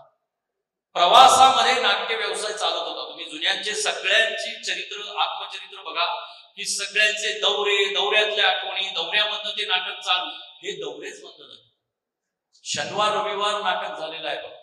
बाकीचे 5 दिवस मालिकांमध्ये कामं होतात आणि शनिवार रविवार केलं जातं. ते त्यांचं आर्थिक गणितासाठी असेल. पण त्यामुळे आता साताऱ्यामध्ये प्रयोग खूप कमी होतो. साताऱ्याच्या जवळ तिथे रविवारी प्रयोग असेल तर आज शुक्रवारी जायचं, शनिवारी साताऱ्याच्या जवळच्या एखाद्या गावामध्ये करायचा आणि परत साताऱ्यात यायचं, साताऱ्यामध्ये प्रयोग करायचा आणि पुढच्या हे खूप कमी झालंय. त्यामुळे तिथपर्यंत ही प्रत्यक्षदर्शी कलाच गेली नाही. पण माझं तिथपासून ते अगदी इथल्याही लोकांना, आज पुण्यामध्ये सुदर्शन रंगमंच असेल, ज्योत्स्ना भोळे असेल, अगदी आमचं सावरकर अध्यासन केंद्र असेल, तिथे नाटक सादर व्हायला लागले. हळूहळू तिथल्या प्रेक्षकांना सवय व्हायला लागली. तर प्रेक्षकांनी ह्या अशा पद्धतीच्या जागेपासून होणाऱ्या बदलांना स्वीकारलं पाहिजे असं मला वाटतं. आणि तसंच नवीन मुलं तेवढ्याच तोडीचं नाटक करतात. म्हणजे मी आता नवीन मुलांच्याशीच संबंधित असल्यामुळे त्यांच्या पुढच्या प्रश्नाबद्दल सांगतो. अक्षरशः या एवढ्या जागेमध्ये त्या आमच्या वर्सोवाच्या ह्याच्यामध्ये आता छोटी छोटी थिएटर्स व्हायला लागले आणि मुलं तिथं सादरीकरण करायला लागले आणि 25-25, 30-30 प्रेक्षकांसमोर सादर केली जातात. आणि ती त्या पद्धतीने तेवढ्या इकॉनॉमिकल याच्यामध्येच ती सेट केलेली असतात. अशा प्रयोगांना आता गेलं पाहिजे. तेव्हा सुद्धा म्हणजे मी पुन्हा गद्य रंगभूमीच्या सुवर्ण काळाच्या वेळेला सुद्धा अशाच पद्धतीच्या वेगळ्या वेगळ्या सादरीकरणाच्या प्रयोगांपासून, म्हणजे ते आमच्या टिळक रोडवरती आता जुनं पारिजात नावाचं जे डिपार्टमेंटल स्टोर होतं, तिथं बुधवारचं नाटक नावाचा महाराष्ट्रीय गुरुपासकचा एक उपक्रम होता की दर बुधवारी तिथं नाटक सादर केलं जायचं. असे 4 बुधवारी एक नाटक सादर केलं जातं. त्याच महिन्यामध्ये पुढच्या महिन्यात कोणाच्या दिग्दर्शनाखाली सादर केलं जाणार हे माहिती. त्यांनी प्रेक्षक घडला, वेगळं काहीतरी. नेहमीचे प्रसिद्ध चेहरे नसलेलं मला बघायचंय, मला कंटेंट वरती जास्त हे करायचंय. त्याशिवाय नवा कंटेंटही येणार नाही आणि नवं नाटक सादर होणार नाही. सो आता अशा पद्धतीने मला असं म्हणायचं की हे प्रेक्षकांनी सुद्धा आता केलं पाहिजे. पण ते काही दिवसानंतर होईल. याचाही कंटाळा येणार आहे. आता जे काय चालू आहे ना OTT प्लॅटफॉर्म आणि याचाही कंटाळा येऊन येतात. समोरनं बोल रे बाबा. बघा ना कसं बदलत गेलंय. आता डायनिंग टेबलवर आई वाढत असेल तर वडील चॅट करत असतात, मुलगा चॅट करत असतो, मुलगी असेल तर मुलगी पण 4 जण मोबाईलवरती चॅट करत असतात आणि जेवण चालू असतं. याचा कंटाळा येणार आहे काही दिवसांनी. चला या फेकून देऊन असे बोलू येतात. आणि ज्यावेळेला असं बोलणं सुरू होईल त्यावेळेला चला असं नाटक बघूया.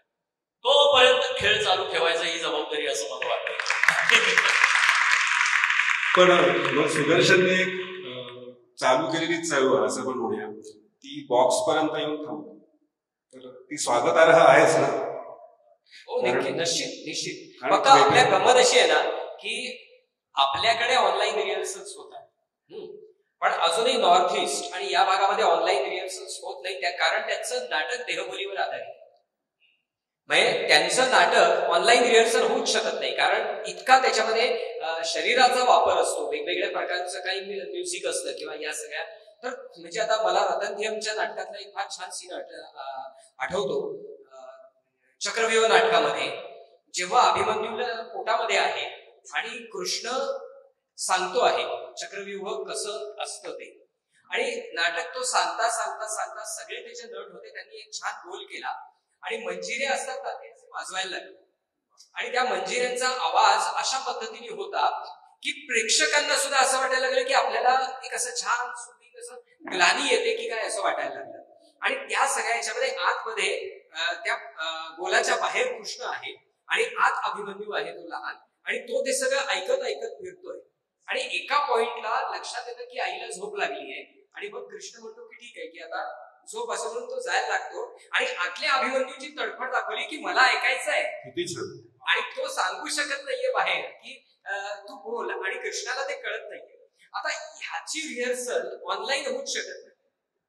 तर अशा पद्धतीने मराठी नाटकाने सुद्धा आता देहबोलीच्या कडे पण गेलं पाहिजे. कारण आज मला असं वाटतं की आजच्या पिढीतले नट आपल्या शरीरावर खूप काम करतात, अभिनेते आणि अभिनेत्री. त्यामुळे आता ती लवचिकता आपल्याला दिसू लागेल आणि ती आता दिसली पाहिजे असं मला वाटतं. हिंदी रंगभूमीबद्दल तुम्हाला विचारणार होतो पण तुम्ही आधीच सांगितलं, फार बरं केलं. वंदना त्यांना एक प्रश्न विचारायचा होता. संहितालक्षी आणि प्रयोगलक्षी इथे 2 रंगकर्मी बसले आणि त्यांनी समीक्षा प्रांत आणि मला उदाहरणासकट प्लीज. नाही, पण तरीही नाटकाची संहिता, तिचा अभ्यास करणं, प्रयोगावरती लिहिणं हे गरजेचं पण आहे. याचं कारण असं की कित्येक वेळेला, म्हणजे आता तू मगाशी सरांनी पण माधव मनोहरांचा उल्लेख केला, तर नाटकाकडे बघायचा एक दृष्टिकोन ज्यांना गरजेचं आहे. म्हणजे मला असं नाही म्हणायचं की परीक्षण आणि समीक्षा वाचून कोणी प्रत्यक्ष प्रयोगाला जातं वगैरे, पण मंगेश तेंडुलकर यांचे त्याच्यानंतर पुढच्या काळामध्ये आपल्याला दिसते की रवींद्र पाथरे अतिशय व्यवस्थित समीक्षा लिहायचे, प्रयोगलक्षी समीक्षा असायची अनेक वेळेला, कारण काल प्रयोग पाहिलाय आणि ती लिहिली आहे. पण संहितालक्षी आणि प्रयोगलक्षी अशा दोन्हीचा अभ्यास आपल्याकडे खूप अपवादाने झालाय. मला एक अत्यंत ठसठशीत उदाहरण आपल्यासमोर ठेवायचंय, ते म्हणजे श्यामला वनारसे यांनी केलेला घाशीराम कोतवाल एक अभ्यास, ते पुस्तक. म्हणजे डाव्या बाजूला संहितेमधला प्रवेश आणि उजव्या बाजूला प्रयोगात नेमकं काय झालं, अशा पद्धतीने त्यांनी तो संबंध अभ्यास मांडलेला आहे. अभ्यासकांना आणि ज्यांना खरंच रस आहे की घाशीरामनी एवढी जादू काय केली, काय होतं त्याच्यामध्ये, हे त्याला जाणून घ्यायचंय, त्याला तशा प्रकारच्या अभ्यासाचा उपयोग होतो असं मला वाटतं. त्यामुळे ही बौद्धिक ऍक्टिव्हिटी ज्याला म्हणतो आपण, हिची सुद्धा कोणत्याही कला प्रकाराला गरज असते. साहित्याला आहे, संगीताला आहे, आम्हाला जाणून घ्यायचंय असं काही लोक तरी म्हणतात आणि त्यामुळे त्या गोष्टीचं एक महत्व आपण मानलं पाहिजे. म्हणजे तेंडुलकरांनी सुद्धा एकदा जाहीर विधान असं केलं होतं की मी मानत नाही, कोण काय म्हणताय याला, येते की नाही लक्षामध्ये. तर मला असं वाटतं की जबाबदारीने करायचं विधान आहे, कारण तेंडुलकर काय म्हणतात याला महत्व आहे ना. त्यामुळे तेंडुलकरांनी समीक्षा एकदम नाकारून टाकल्यावरती आपोआपच त्या सगळ्या गोष्टींना कमी महत्व येत जातं. अशा प्रकारच्या विधानांना आपण पण कसं घ्यायचं आणि त्याच्याकडे कसं बघायचं ही सुद्धा महत्वाची गोष्ट आहे असं मला वाटतं. यामध्ये अनंत वामन कुलकर्णींनी लिहिलेली जी समीक्षेवरची 2 पुस्तकं आहेत वेगवेगळ्या नाटकांवरची, आवा कुलकर्णींची, ती पण अतिशय सुंदर आहेत आणि ती आपण ज्या आपल्या पिढीमध्ये जी नाटकं पाहिली त्या नाटकांकडे परत एकदा नव्या नजरेने पाहायला लावणारी आहे. त्यामुळे अशी समीक्षेची पुस्तकं निश्चितच महत्वाची. एक प्रश्न आहे असा की मराठी नाटकाची सुरुवातच संगीत नाटकांपासून झाली. म्हणजे अति पौराणिक नाटकं होत असतील किंवा नंतर एकाच काळासारखं सामाजिक नाटक असेल, संगीत या विषयावरच नाटकं असतील. आणि आता आम्ही बोलत होतो त्याप्रमाणे की प्रायोगिक नाटकं म्हणजे ज्या व्यावसायिक नाटकं असतात त्याच्यात सुद्धा गाणी असतात. म्हणजे आता प्रशांत डोंगरे सरांचा उल्लेख केला, त्यांच्या सुद्धा गाणी असतात. पण ते संगीत नाटक आहे का? आणि नसेल तर आजकाल संगीत नाटक जितकं अधिक बघितलं जात होतं तितकं का बघितलं जात नाही किंवा का घडत नाही?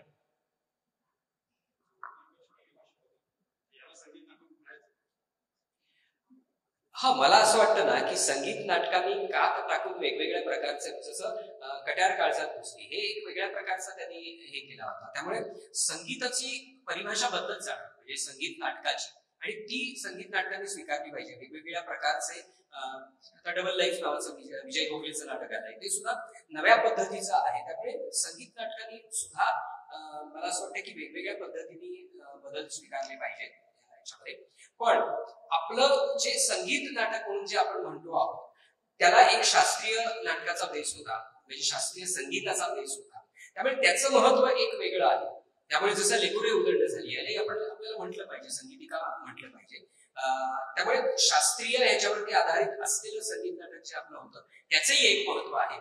आणि नवीन नवीन पद्धतीने लोक प्रयोग करत राहणार आणि वेगळी नाटकं येत राहणार. आता प्राजक्त देशमुखचं पण आलं होतं, त्याला आपण संगीत नाटक म्हणू शकतो. संगीतिका हा सुद्धा एक वेगळा प्रकार, म्हणजे बदकाचं गुपित पर्डेकरांनी लिहिलेलं या प्रकाराने सुद्धा होतं. आणि तू मगाशी उत्तरेकडच्या नाटकांचा उल्लेख केलास, मला आठवत आहे तिकडची लोक स्टेजवरती लाईव्ह गातात, वाजवतात आणि ते अतिशय रसरशीत असा नाट्यानुभव आपल्याला देतात. संगीत नाटकामध्ये येणं, ते मिळून येणं, एकजीव होणं आणि त्याच्याकरता गाणारे आणि अभिनय चांगलं करणारे अशा दोन्हीही क्षमता ज्यांच्यामध्ये आहेत अशा कलावंतांची पण त्यासाठी गरज असते. त्या प्रकारचे प्रयोग करून पाहण्याची पूर्वी इच्छा आणि हा म्हणतोय तसं एक त्या प्रकारची परंपरा सुद्धा त्या त्या समाजामध्ये असते. म्हणजे मला आठवत आहे की रामलीलेसारखा प्रकार किंवा उत्तरेकडे जे भुवई वगैरे म्हणतात या प्रकारचं की लोक समूहाने काहीतरी करता येईल अशा प्रकारचं वातावरण महाराष्ट्रात मुळातच नाही. महाराष्ट्राला स्वतःचा नाच नाही इथपासून. त्यामुळे अंग मोकळं करून नाचणं, गाणं, लोकांच्या समोर त्या पद्धतीने वावरणं यालाच कुठेतरी एक मर्यादा असल्यामुळेही कदाचित ते असेल, पण आपल्याकडे त्या दृष्टीने दिसत नाही संगीत ही गोष्ट खरी आहे. एक असं विचारायचं होतं, आता आपण दिग्दर्शक नाटकाला ओव्हर पॉवर करतो किंवा संहिता नाटकाला ओव्हर पॉवर करते, या इंटरनल स्ट्रगल बद्दल बोलतो. एक आउटर स्ट्रगल पण असा असतो की राजकीय हस्तक्षेप किंवा सामाजिक हस्तक्षेप हा नाटकावर होतो. तर त्याबद्दल काय बोलतो?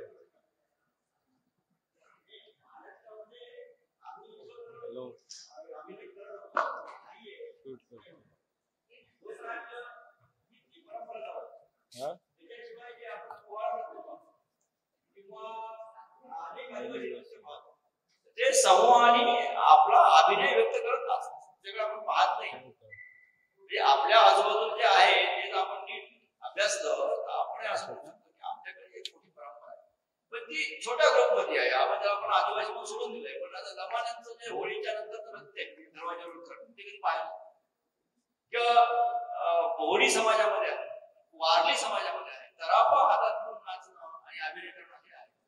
तर ह्या गोष्टी सुद्धा आपल्याकडे आहेत, पण त्या जास्त अधोरेखित झाल्या नाही असं म्हणतो.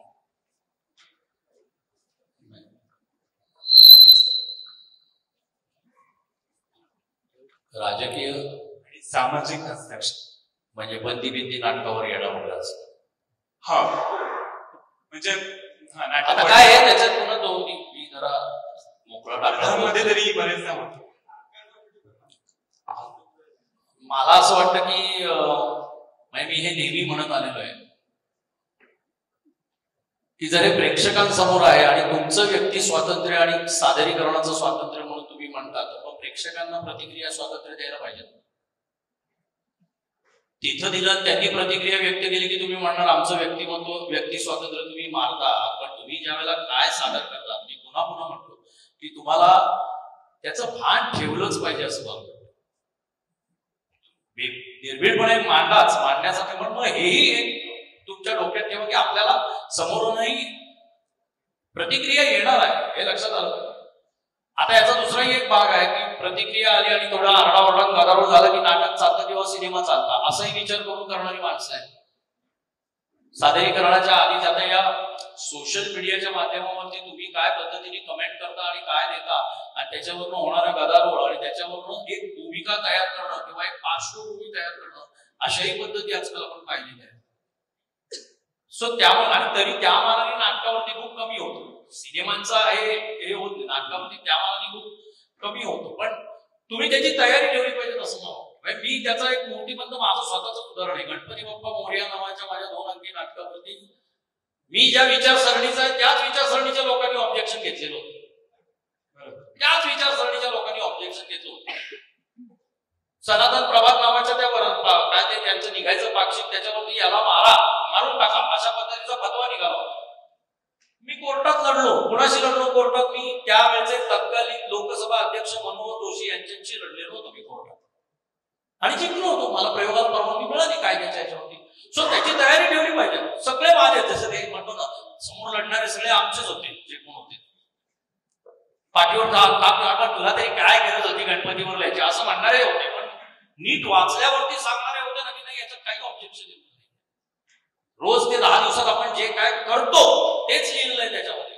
सार्वजनिक गणेशोत्सव या नावाखाली जे काही केलं जातं तेच त्याच्यात मांडलेलं आहे आणि लोक ते एन्जॉय करत होते. प्रेक्षक, सामान्य प्रेक्षक तर आधी, पण याची तयारी पाहिजे.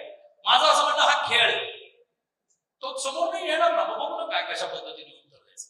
रडायचं नाही असं मला वाटतं. काय याला काही जात नाही, आम्हाला हे केलं, आमचं व्यक्ती स्वातंत्र्याला काही हे नाही, आमच्या कलात्मक याला काही असं नाही चालतं असं मला वाटतं.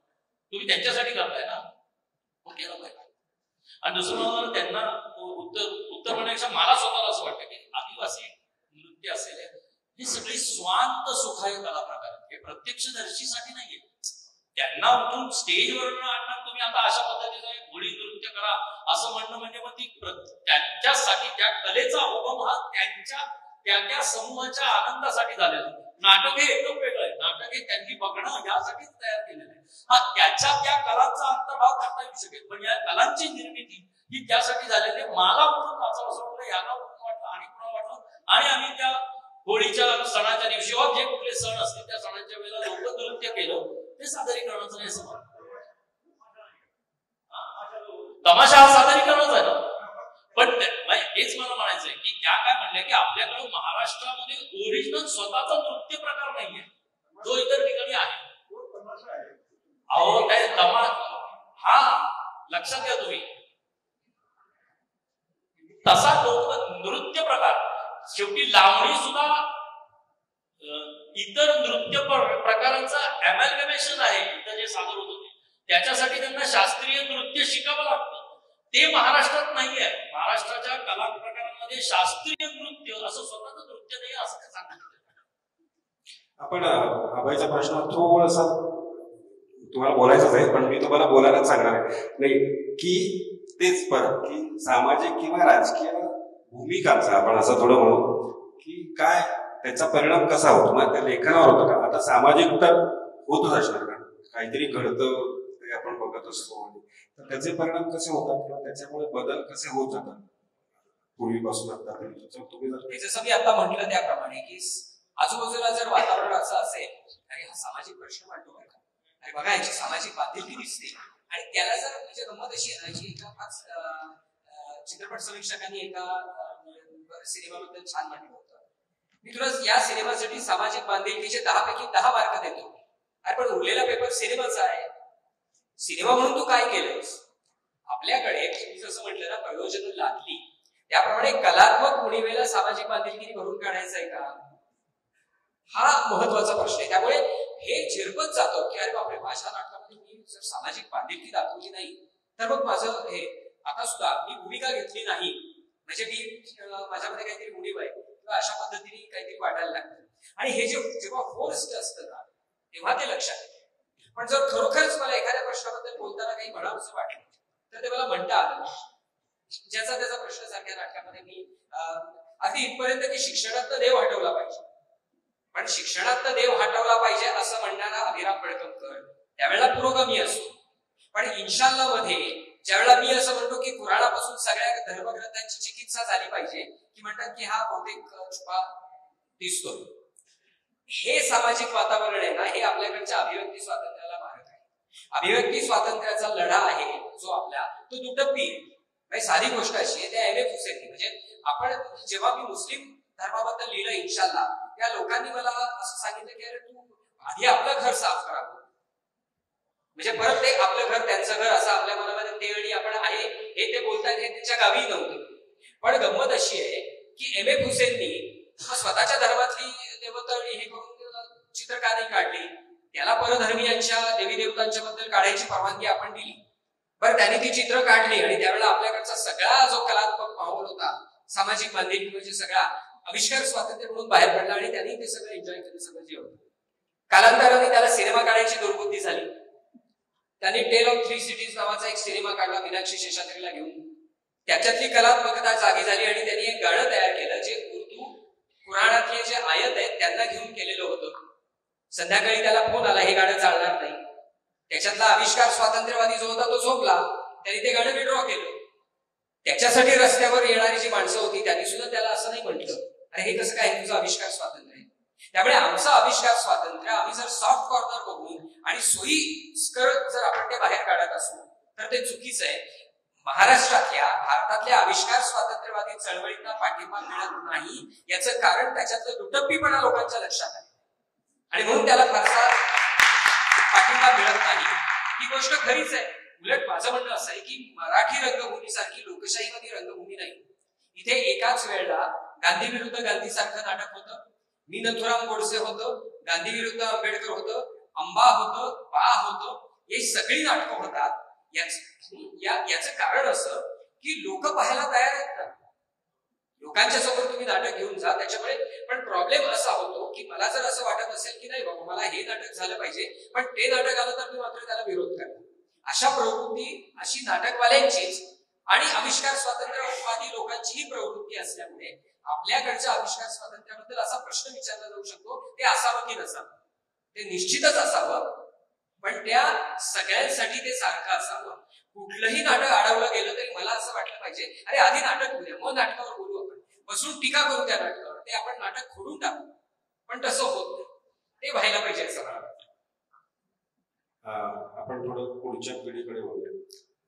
मग संगीताचा विषय होता तसं बालनाट्य रंगभूमी जरा आपण थोडासा विचार करावा. हा बालनाट्य रंगभूमी तर असं बघायला मिळतं जनरली की बालनाट्यामध्ये संगीताचा जास्ती म्हणजे गाण्यांचा जास्ती वापर केला जातो.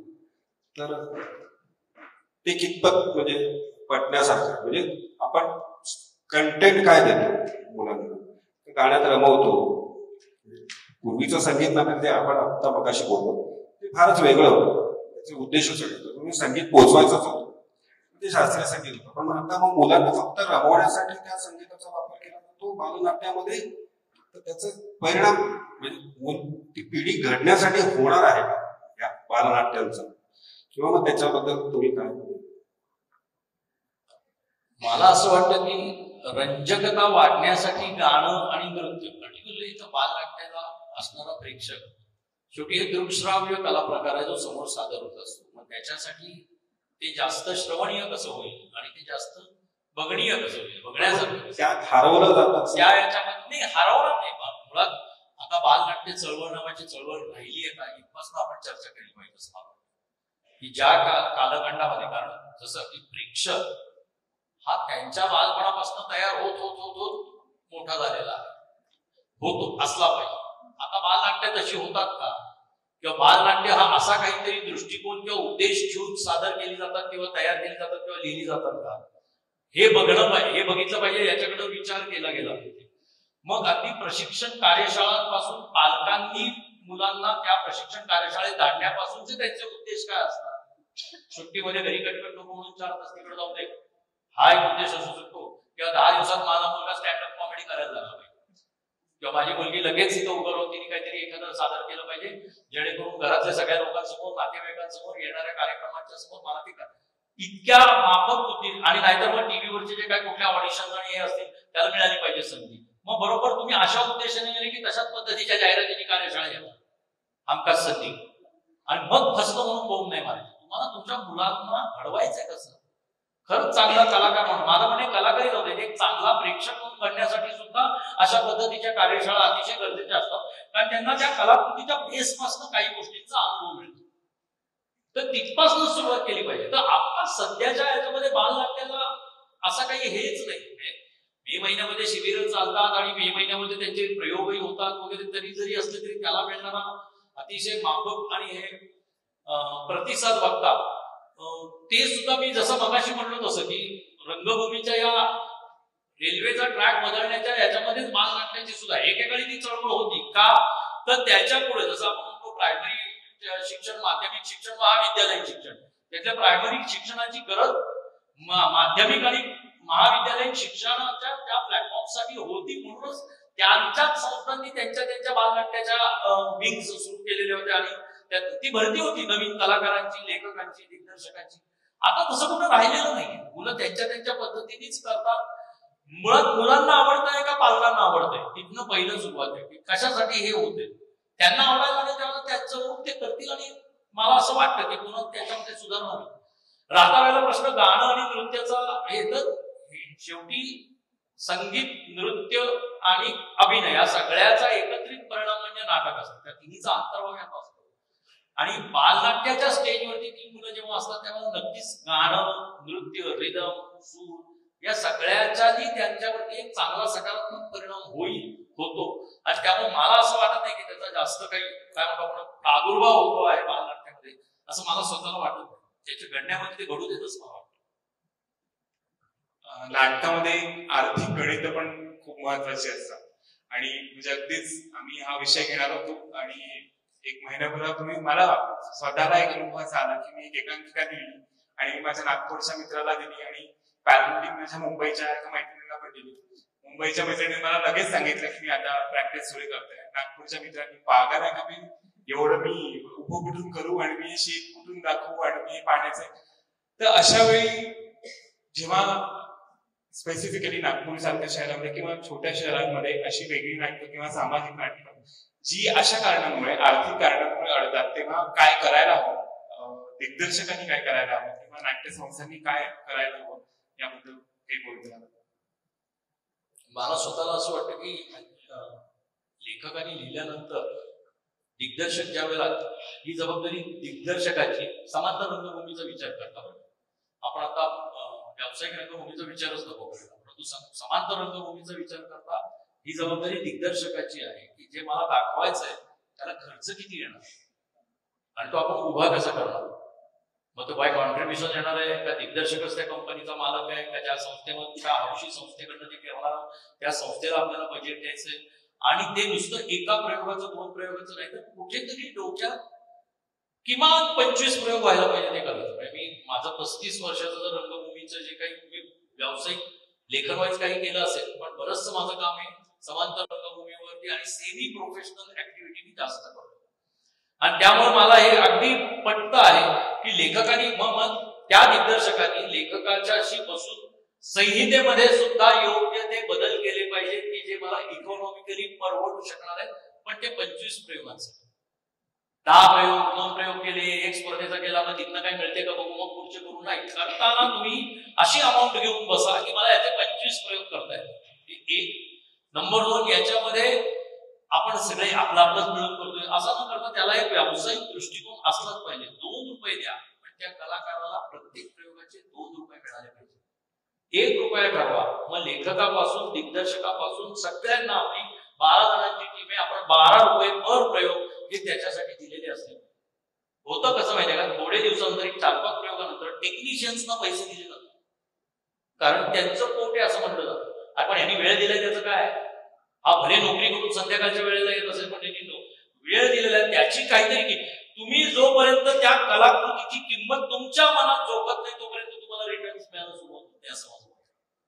आतापर्यंत जवळजवळ 65 ते 70 परफॉर्मन्सेस वेगळे वेगळे प्रयोग मी केले. पण मी अगदी अभिमानाने सांगतो की माझ्या संस्थेला कधी 1 रुपयाचा सुद्धा प्रत्येक प्रयोगामधला प्रत्येक माझ्या कलाकृतीमधनं लॉस झालेला नाहीये, कारण या कॅल्क्युलेशन्सने आम्ही होतो. म्हणजे ज्या वेळेला अगदी आता आम्ही स्वातंत्र्य 75 साठीचे जे काही प्रयोग केले, आपले महेशजी याचे साक्षीदार आहेत, तर ते कॅल्क्युलेट करतानाच याचे 50 प्रयोग करायचे जे ठरवलेलं होतं ते कुठे करायचे ते मला इथे करता आले पाहिजे. मला अशा, कारण आज महाराष्ट्रामध्ये मराठी याच्यामध्ये अशा अनेक संस्था आहेत की ज्यांना प्रशांत दामलेंचे नाटक घेणं परवडत नाही, पण तरी त्यांना नाटक बघायचं असतं. तुम्ही ती जागा भरली पाहिजे असं मला वाटतं. मग त्यांना तुम्ही उत्तम कलाकृती तेवढ्याच प्रोफेशनली दिल्या पाहिजे. जेव्हा तुम्ही पैसे घ्यायला सुरुवात करता किंवा द्यायला सुरुवात करता ना कलाकारांना, त्यावेळेला त्यांना त्या कलाकृतीची किंमत राहते. नाही तर चुकलं तर चुकलं, फंबल झालं तर झालं, काय फरक पडतो. अशा हौशेने जर करायला, हौशी नाटक याचा अर्थ संध्याकाळच्या वेळेला बडीशेप सगळं देऊन जमलं तर मागच्या काही आठवणी अर्धा तास सांगून नंतर पुढे असं नसतं. तुम्ही तुमचा वेळ देता त्या कलाकृतीसाठी, लक्षात ठेवा. मग त्याचा कधीतरी काहीतरी मूल्य केलं पाहिजे. जर ते तुम्हालाच नाही पडलं तर ते प्रेक्षकांना का पाठवा. तुम्ही त्या मूल्य घेऊन जर काम करायला लागला तर आपोआप ते त्या दर्जाचं होतं आणि प्रेक्षकही त्याच जबाबदारीने आणि गंभीरपणे ते नाटक बघतात. सो इकॉनॉमीमध्ये व्यावसायिकाचा तर काही लाखात जातात, आजकाल 10-12 लाखाचा खेळ असतो. परंतु सेमी व्यावसायिक हे तुम्हाला अगदी 25,000 ते 1.5 लाखापर्यंतच्या बजेटमध्ये चांगलं नाटक सादर करता येतं, की ज्याला एक चांगला सेट असेल, जो दृश्यात्मक दृष्ट्या गरजेचा आणि चांगला वाटेल, त्याला श्रवणीय संगीत देता येऊ शकतं, चांगले अभिनेते तयार करून, आणि पुन्हा ते 3-3 महिने तालमी रेंगाळत चालल्यात असं नाही. तेही 21 दिवसात नाटक बसलं पाहिजे, 22व्या दिवशी त्याचा प्रयोग पाहिजे. त्याची बांधणी अत्यंत व्यावसायिक, आणि ती जबाबदारी सध्या तरी पॅरलल रंगभूमीवर, समांतर रंगभूमीवर दिग्दर्शकाची असं मला वाटतं. कारण तोच या सगळ्याला घेऊन करत असतो. त्यांनीच निर्मात्याला कन्व्हिन्स करायचं असतं. मे बी काही वेळेला तोच निर्माता असतो. त्यांनी स्वतःलाही कन्व्हिन्स केलं पाहिजे. या खिशात नाही याच खिशात पैसे काढावे, पण ते गेले पाहिजे प्रॉपर, ते हे केलं गेलं पाहिजे असं मला वाटतं. तर ते सहज यशस्वी होतं.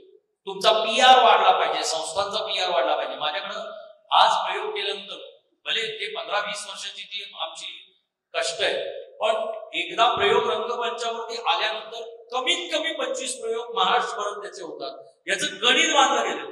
व्यावसायिकता दुसरी काय असते, तर त्या पद्धतीने ते बांधलं गेलं पाहिजे असं मला वाटतं. नाटक. आणि दुसरी अत्यंत महत्वाची गोष्ट म्हणजे मराठी रंगकर्मी किंवा मराठी नाटक हे काय लोकाश्रयावर आधारित होतं, आणि मग आपणच आपले पैसे गोळा करायचे वगैरे. आणि या सगळ्या याच्यामध्ये आपल्याला कधी सांगितलं पण गेलं नाही आणि आपल्याला कळलं सुद्धा नाही की केंद्र आणि राज्य सरकारच्या भरपूर ग्रँट्स आहेत, योजना आहेत त्या याच्यामध्ये. म्हणजे तुम्हाला प्रोडक्शन ग्रँट आहे, तुम्हाला आपला ग्रुप चालवायचा असेल तर त्याच्या दिग्दर्शकाला पर महिना पैसे मिळतात, नटांना पर महिना पगार मिळू शकतो, आणि तो 5,000-6,000 वगैरे किमान एवढी अमाऊंट तरी असते त्यामध्ये. आणि त्यामुळे या ग्रँटचा आपण कधी फायदा घेतो, आणि या भरपूर ग्रँट्स मिळू शकतात, प्रोडक्शनच्या असू शकतात. तुम्हाला जर नाटकाला अनुदान आहे, फेस्टिवल जर करायचं असेल किंवा मला 5 नाटकांचा फेस्टिवल करायचा आहे, त्याच्यासाठी त्याला तुम्हाला अनुदान आहे, रिसर्च साठी अनुदान आहे. ह्या गोष्टी आपण एक्सप्लोर केलेल्या नाही मराठी रंगभूमीने, आता ते करण्याची आवश्यकता आहे. आणि त्यामुळे होईल काय की तुमची म्हणजे आपण केलेली नाटकं ही वेगवेगळ्या स्टेट्स मध्ये जातील आणि तिकडचे दरवाजे आपल्याला उघडायला लागतील वेगवेगळ्या फेस्टिवल्स मध्ये. महाराष्ट्र शासनाचं अनुदान आहे प्रायोगिक आणि व्यावसायिक दोन्ही रंगभूमीला. नवलेखकाला अनुदान आहे त्याचं पुस्तक प्रकाशित होण्यासाठी. तर अशा पद्धतीच्या या ग्रँटसाठी या आपण एक्सप्लोअर केल्या पाहिजे असं मला वाटतं. ही फार छान माहिती. इथे कुणी जर बसले असतील असेल त्यांना या माहितीला फार महत्वाचं आहे. एकच आता शेवटाकडे येतो. नाटक तुमच्या जी कन्सेप्ट आहे तुमची, तर त्याच्याबद्दल तुम्ही तिघांनी बोललं तर मला की नाटक तुमच्या दारी आता ते सांगतीलच त्याच्यावर. मला वाटतं ही खूप सुंदर कल्पना आहे. आज असं होतं की यशवंतराव चव्हाणांचा प्रयोग असेल तर आज नाही जाणं होत सदाशिव पेठेतनं किंवा नारायण पेठेतनं याच्यामध्ये, किंवा पूर्वी जेव्हा बालगंधर्वच फक्त होतं त्यावेळेला अगदी कोपऱ्यात असलेल्या कुत्रुडकरांना रात्रीच्या प्रयोग, आज कितीतरी अडचणी आहेत. रात्री आमच्या इथे यायला रिक्षा मिळत नाही पासून ते वेळ खूप लागतो आणि ट्रॅफिक मध्ये हे होतं असं. तर आता मला असं वाटतं की नाटकवाल्यांनी प्रेक्षकांपर्यंत गेलं पाहिजे. म्हणजे हा एक स्तुत्य उपक्रम अनेक संस्थांनी किंवा रंगकर्मींनी करायला सुरुवात केलेली आहे. कित्येक जणांच्या घरामध्ये हॉल म्हणजे बंगलावर विचार केला. आमच्या वैद्य मॅडमचं आपण करतो. मला नेहमी नाटक तुमच्या घरी म्हणजे पहिलं थिएटर दिसतं ते आमच्या वैद्य मॅडमचं घरच दिसतं, माधवी वैद्यांचं. तर त्यांच्या त्या हॉलमध्येच इतकं छान नेपथ्य, वरून येणारा जिना, जिन्याच्या इथे आल्यावर खालती दोन टीव्हीचा ठेवण्यात, तर तिथे उत्तम नाटक होऊ शकतं. असा विषय असतात. उद्या महाभारत नाही तिथे होऊ शकतं.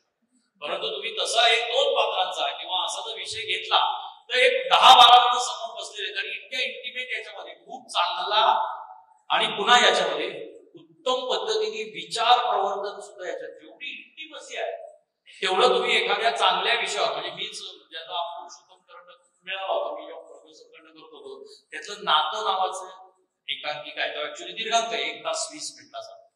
तर तो कुठल्याही घरामध्ये एक साधी फक्त मला खिडकी आणि दार आत बाहेर करण्यासाठी हे मिळालं तर अतिशय चांगलं. आणि मुळातच ते इंटिमेट आहे. घरामध्ये नवरा बायको दोघं बोलताय आणि ते 25 जणांसमोर जर बोलत बसले आणि मग जर मला थिएटरचा खर्च नाही, मला प्रकाश योजनेचा खर्च नाही, लोकांपर्यंत उत्तम संहिता कंटेंट मला माझ्या अभिनयात पोहोचवायचा आहे, तर मग मी तिकीटही लावणार नाही. तुम्ही जे द्याल ते, तर मला असं वाटतं की तुम्ही जर चांगलं डोंबारी नाही हो चांगला खेळ करतो मग थाळी फिरवतो, बरोबर की नाही? आधी नाही थाळी फिरवत की आता दोरीवरून चालणारे आधी टाका पडपड, पण असं होत नाही. मग आपण थोडंसं डोंबाऱ्यासारखं करूयात ना, चांगला प्रयोग करूयात आणि मग हॅट कलेक्शन करूयात. मला असं वाटतं की नक्कीच योग्य ते मूल्य त्या हॅट मध्ये पडेल असं मला वाटतं.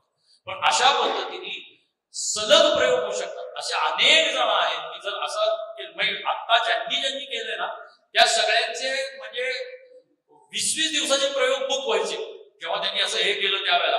जसं हे आहे नाटक तुमच्या घरी, तसं गच्चीमध्ये प्रयोग करता येऊ शकतो. आजकाल मी नेहमी म्हणतो तसं ती माझी अजून योजना कार्यान्वित नाही झाली, पण पुण्याच्या आजूबाजूला 200 ते 300 सोसायटीज अशा आहेत मराठी माणसं तिथं आहेत की ज्यांची स्वतःची ऑडिटोरियम आहेत. म्हणजे परांजपे स्कीम्स असतील, डीएसके असेल की स्वतःची, काही ठिकाणी ओपन आहे, काही ठिकाणी बंद आहे. जर आपण त्यांच्यापर्यंत अप्रोच झालो आणि त्यांच्या त्या 200 यांच्यासाठी तुम्ही हे करायला लागलात, ज्याला मी नेहमी म्हणतो की हे सेमी व्यावसायिक आहे, की तिथं जर तुम्ही आम्हाला सगळे मिळून 11,000 रुपये द्या, कारण तुम्हाला ऑडिटोरियमचा खर्च नाही, तुम्हाला जाहिरातीचा खर्च नाही, वर 100 ते 150 प्रेक्षक मिळणार आहेत. अशाच पद्धतीने लोकांपर्यंत आपण आता पोहोचलो पाहिजे असं मला वाटतं. आणि मी ते सुरू केलेलं आहे आणि मी ते अतिशय यशस्वीपणे करायला सुरुवात केली आहे. मस्त पैसे मिळतात, संस्था चालू शकते. आमचं घर चालणार की नाही त्याच्यासाठी उद्योग वेगळे, परंतु संस्था चांगल्या पद्धतीने चालू शकते. पुढच्या प्रोडक्शनला तुमच्याकडे गंगाजळी साठू शकते, इतके पैसे तुम्हाला पहिल्या प्रोडक्शन मध्ये मिळतात आणि सगळ्यांना हुरूप येतो. आता काय होतं, नवीन मुलं शिकल्यानंतर आम्हाला काय संधी देणार?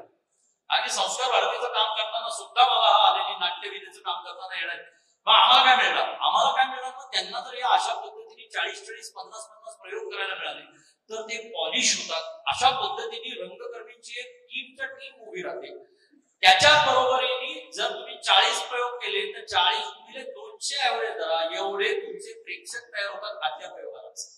ही केवढी इन्व्हेस्टमेंट आहे की जी तुम्हाला पुढे इमारत बांधण्यासाठी सोपी जाणार आहे किंवा चांगली इमारत बांधण्यासाठी.